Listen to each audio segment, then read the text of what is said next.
Hello everybody, welcome to another video from Healthy Kitchen 101.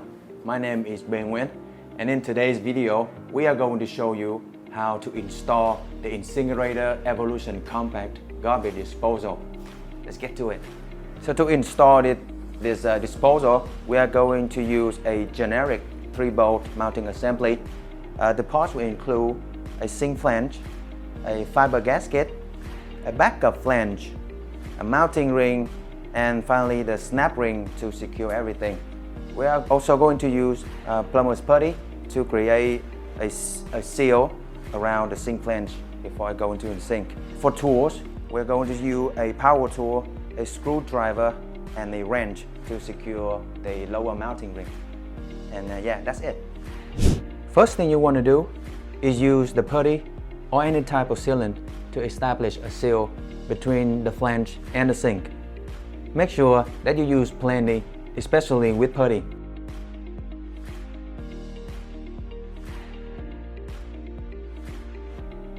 When you put the flange in place, press firmly so that the substance fills up the gap. Then clean the excess sealant and use a heavy object to hold the flange still while you finish the rest under the sink. Here we use the disposal itself because it's quite heavy already.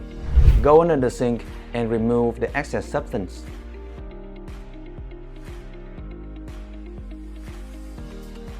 Next, put the fiber gasket, the backup flange, and the mounting ring onto the flange on that order.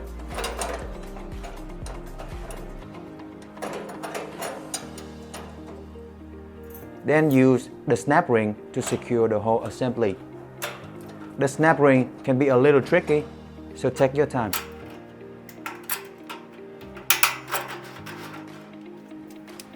Now use the screwdriver to tighten the bolts.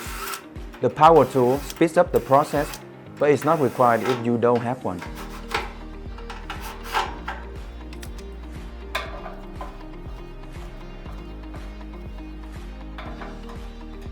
When you finish with the mount, hang the disposal on. With this particular disposal, rotate the body. We also rotate the ring. To finish up, use the wrench to secure the collar ring to the mount. Thank you for watching, and we'll see you soon.